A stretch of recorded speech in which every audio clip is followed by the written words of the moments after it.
চট্টোপাধ্যায় হারার পর বাংলাদেশের ভেতর থেকে একটা মিছিলের ডাক দেওয়া হয়েছিল এবং সেখান থেকে মুসলিমদের জাগার কথা বলা হয়েছিল, কিন্তু শুভেন্দু অধিকারী মানে পশ্চিমবঙ্গের যিনি বর্তমান মুখ্যমন্ত্রী তার বিরুদ্ধেও কিন্তু বিষোদ্গার করা যাচ্ছে, বিষোদ্গারের কথা উঠে আসছে। কি বলা হচ্ছে শুভেন্দু অধিকারীর বিরুদ্ধে, আসুন সেটা নিয়ে একটু শুরু করি আলোচনা। শোনাই আগে। कुत्ता है, उसका बात का कोई वैल्यू नहीं है, उसका बारे में ज्यादा सोचने का नहीं है। वो जब भौक के आएगा ना यहाँ पे बॉर्डर में, उसको काट के रख देगा, वहां पे उसको गार्ड डालेगा। तो अधिकारी वो तो पागल है, वो भगने वाला कुत्ता है, उसका बात का कोई वैल्यू नहीं है, उसका बारे में ज्यादा सोचने का नहीं है।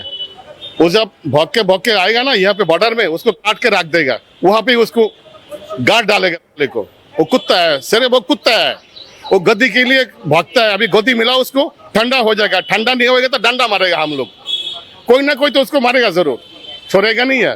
उसके बारे में कुछ बोलने का नहीं है, कुत्ता है तो कुत्ता ही है।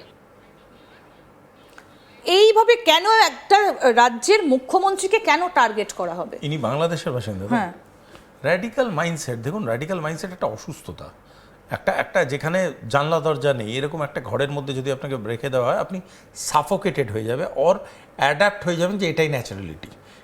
এদের শিক্ষা নেই, এদের শিক্ষা এদের কাছে পৌঁছয়নি। এদেরকে মেন্টালি এদেরকে দিনের পর দিন বোঝানো হয়েছে যে হিন্দু ধর্ম আপনার বিরুদ্ধে, আপনাদের মেরে ফেলছে এই ওই। এবং ভারতবর্ষের প্রতি না এর একটা অদ্ভুত জেলাসি আছে, অদ্ভুত জেলাসি। ও কে এলিতেলি চম্পাকলি, ও ওখানে বসে বলছে শুভেন্দু অধিকারীকে আমি কেটে ফেলবো, হ্যান ফেলবে। এটা রাজ্যের মুখ্যমন্ত্রী, নবনির্বাচিত মুখ্যমন্ত্রী, বিরাট ম্যান্ডেট নিয়ে কেন্দ্র সরকার বাংলায় এসছে। কোনো ডাউট নেই যে people of Bengal wanted them, কোনো ডাউট নেই যে সাধারণ মানুষ আনন্দের সাথে ভোট দিয়ে তাদেরকে এনেছে। রিগিংয়ের কোনো ব্যাপার নেই, কিছু নেই। শোনো, এখানে জোর জুলুমের কোনো ব্যাপারই নেই। মানুষটা জিতেছে দুটো আসন থেকে, একটা আসনে প্রেজেন্ট মুখ্যমন্ত্রীকে তৎকালীন হারিয়েছে। তো এই কথাগুলো বলার মানে কি? এই ভার্বাল ভায়োলেন্স যেটা আমি বলছি, ন্যারেটিভ অফ ভায়োলেন্স ছড়াবার মানেটা কি? যে কোনো লিডারকে কথা বলছে তাকে মেরে দেবো, কাটা দেবো। কারণ এই র্যাডিক্যাল লোকেদের বোঝানো হয়েছে যে বিজেপি একটা পলিটিক্যাল পার্টি, এই পলিটিক্যাল পার্টিটা অ্যান্টি মুসলিম এবং anti Bangladesh, which is absolutely মানে কোনো ভ্যালিউ নেই যার। আপনাকে আমি বলি, উত্তরপ্রদেশে এত মুসলমান, তারা তো আনন্দে আছে। একদম গভীর 70% মুসলমান সিট থেকেও বিজেপি জিতেছে। কি করে যেতে? বাংলায় বহু সিট আছে যেখানে আমাদের মুসলমান ভাই বোনেরা ভোট দিয়েছেন বিজেপিকে জিততে, তো তাদের কোনো সম্মান নেই, তাদেরকে ইজ্জত করা যাবে না। এরা কারা? বাংলাদেশ নিজে দুবেলা আগে ঠিক করে খাক, ও নিজে আগে প্রথমে ঠিক করুক যে বাংলাদেশকে ঘুটি সাজিয়ে সিআই এর এই খেলাটা, এই উগ্র ইসলামী আর উগ্র বাঙালি অস্মিতা, আমরা ভোটের আগে আগে দেখেছি যে বাঙালি অস্মিতা নিয়ে কিভাবে এই রাজ্যে, এই শহরে একের পর এক মিছিল হয়েছে, একের পর এক বক্তব্য উঠে আসছে। আপনি কি বলছেন এর পেছনেও একটা ষড়যন্ত্র ছিল? এটাও একটা এজেন্ডা। প্রচুর ডিজিটাল রাজা রামমোহন রায় তৈরি হয়েছিল। আপনাকে আমি পরিষ্কার কথা বলছি, ডিজিটাল রাজা রামমোহন রায়। এরা বিরাট সমাজকে একদম উখড়ে ফেলে দেবে, সমাজকে একদম পুরো ক্লিনজিং দিয়ে পরিষ্কার করবে, বাঙালি অস্মিতা হ্যান ত্যান ব্যাঙের ছাতা সব করে বেড়াবে।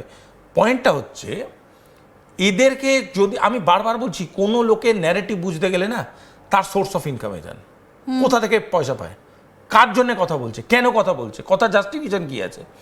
এইটা করে ইচ্ছাকৃত একটা বড় সংখ্যক মানুষ, একটা বড় সংখ্যক গ্যামাট, তারা কিন্তু একটা দলকে সমর্থন করার থেকে অনেক অনেক অনেক কিলোমিটার দূরে গিয়ে তারা যেটা শুরু করে দিয়েছিল, অলরেডি একটা ন্যারেটিভ ছড়ানো যে ইন্ডিয়ার মধ্যে সিভিল ডিসওবিডিয়েন্সটা জাস্টিফাইড। আপনি দেখুন, এতগুলো দেশে সরকার পড়ে গেল, এতগুলো দেশে যুদ্ধ হচ্ছে, এতগুলো দেশে এত কিছু হচ্ছে, আপনার 3 দিন এলপিজি গ্যাস বাড়িতে আসতে দেরি হয়েছে, আপনার 2 দিন কমার্শিয়াল ফুয়েলের দাম বেড়েছে। সেটাতে কিছুটা সমস্যা হলো, সেটা ভারতবর্ষের মানুষ মেনে নিয়েছে। পয়েন্ট হচ্ছে সেটাকে ইউজ করে সিভিল ডিসওবিডিয়েন্সের বার্তা। আমি এখানে একটা ছোট্ট প্রশ্ন, ঠিক গতকাল গর্গ চট্টোপাধ্যায়কে অ্যারেস্ট করা হয়েছে, বাংলা পক্ষের, তিনি তো অন্যতম প্রতিষ্ঠাতা। তার বাড়ি থেকে যেটা পুলিশ সূত্র মারফত জানা যাচ্ছে প্রচুর পরিমাণে কার্তুজ পাওয়া গেছে। আপনার কি মনে হয় এটা কি কাকতালীয় ঘটনা, না আপনি যে ষড়যন্ত্রের কথা বলছেন তার মধ্যে এর কোনো সংযোগ থাকলেও থাকতে পারে? দেখিয়ে কভি না কভি হাম মিলে হ্যাঁ পেহলে বলে একটা লাইন আছে, জানেন তো, কোথাও না কোথাও কখনো না কখনো দেখা হয়েছিল। কথাটা অনেক গভীর মানে আছে। পয়েন্টটা হচ্ছে এরকম অনেক লোক আছে যারা নির্দিষ্ট কোনো ন্যারেটিভ ছড়ানোর জন্যে নির্দিষ্ট কোনো জায়গা থেকে নির্দিষ্ট অর্থ বা কোনো রকম সাপোর্ট লাভ করেছে। এটা যতক্ষণ পলিটিক্যাল না ম্যাডাম, ততক্ষণ ভেরি মাচ নেগোশিয়েবল। হ্যাঁ, হতেই পারে আমার একটা নির্দিষ্ট দলকে পছন্দ হয়, আমি তাকে যাতে আরো আরো ভোট বাড়ে আমি এটা কথা বললাম, আপনার একটা নির্দিষ্ট দলকে পছন্দ হয় আপনি তাকে সমর্থন করলেন। কিন্তু বাই চান্স যদি আপনার এই দলীয় সমর্থনটা রাষ্ট্রীয় স্বার্থের বিরুদ্ধে যায়, তাহলে হাম ফিরসে মিলেঙ্গে। এই প্রচুর এই তথ্যগুলো ইনভেস্টিগেটিভ ম্যাটার, খুঁজতে হবে, বার করতে হবে, জিনিসগুলো জানতে হবে। এই লোকটা কোথা থেকে ফান্ডিং পেতো, কিসের ফান্ডিং পেতো, কেন এ কথাগুলো বলতে, কি পুরোটাই আইডিওলজিক্যাল স্ট্যান্ড? কোথা থেকে এর সোর্স অফ ইনকাম ছিল, কারা কারা একে ফান্ড করেছে, এ কি বোঝাতে চেষ্টা করেছে লোককে, কতগুলো লোকের মধ্যে ডিসকমফর্ট তৈরি। আমি বারবার বলছি, আমি বলছি না যে ইনি সিআইএ দ্বারা তবে ফান্ডেড, এর বিরুদ্ধে তো উস্কানির অভিযোগটাও রয়েছে। Let me finish. আমি বলছি না এ সিআইএ দ্বারা ফান্ডেড, আমার কাছে কোনো প্রমাণ নেই, এসব ভুলচাল কথা বলে লাভ নেই। কিন্তু আমার কাছে প্রশ্ন হলো ভীষণ সিম্পল, সেটা হচ্ছে এই যে কথাগুলো বলেছিল, এই যে কথাগুলো বলছিল, সেই কথাগুলোর বাস্তবিক চিত্রটা তৈরি করার জন্য বহু মানুষকে এটা বোঝানো হয় যে তোমাদের trust factor towards the central government should be zero. তোমরা যত দিন যাবে সেন্ট্রাল গভর্নমেন্টের উপরে বিশ্বাস করবে না। এই যে এটা চলতে থাকলে মানুষ তো এক না একদিন বিশ্বাস হারাতো। এই বিশ্বাস হারাবার ক্রাউডটাকে যদি বাড়ানো হতো, যত বেশি বাড়ানো হতো, তত মানুষের মধ্যে প্রচুর ক্ষোভ আছে। সেই ক্ষোভটা বিভিন্ন কারণে ছিল, সেই ক্ষোভটা সিভিল ডিসওবিডিয়েন্স হিসেবে বাইরে আসতো। এবং সেটা হলে, যদি আজকে বাংলা কিন্তু ভারতবর্ষের বাইরে ছিল না, বাংলায় যদি সিভিল ডিসওবিডিয়েন্স হয়, আমরা কিন্তু এটা কখনোই বলতে পারি না একটা কেন্দ্র সরকার যে হতে দাও, ওটা মমতা ব্যানার্জি সরকার ছিল, হতে দাও, কোনো ব্যাপার না, আমরা তো ঠিক আছি। নো, তখন কেন্দ্র সরকারকে ইন্টারভিন করতে হতো, তখন আরও বিভিন্ন পকেট দিয়ে আরও রকম সিভিল ডিসওবিডিয়েন্স তৈরি করা হতো। এই মানে আপনি বলছেন সিভিল ডিসওবিডিয়েন্সের এই গর্গচটার যে একটা পকেট, সেটা যেভাবেই হোক, আমি একটা পোস্ট হতে পারে, ডাউট আমি দিচ্ছি, আমি হতে পারে ইনভেস্টিগেট করতে হবে।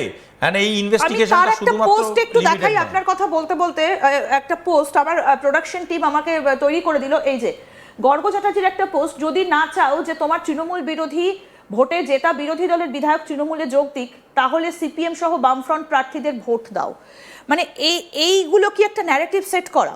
এবং একই সঙ্গে আমি আরেকটা বিষয় আপনার কাছ থেকে জানতে চাইবো, এই যে আমরা বারবার করে যে প্রশ্নটাতে আসছি, এবং আমরা দেখেছি যে বিজেপি ভোটের আগে, আমি একটা কথা না না বলুন, এটা না হয় পলিটিক্যাল একটা আপনি পোস্ট দেখালেন, আমি যদি ভুল না বলে থাকি, উনি একটা কোথাও স্টেটমেন্ট করেছিলেন, বা আমি খুব একটা এইসব লোককে ফলো করি না, দরকার পড়ে না, একটা স্টেটমেন্ট করেছিলেন গুটখাখোর কেন্দ্র বাহিনী। ভালো করে বুঝবেন, কেন্দ্র বাহিনী কারা? যারা সেন্ট্রাল গভর্নমেন্টের প্যারা মিলিটারি ফোর্সেসের সাথে যুক্ত, সিএপিএফ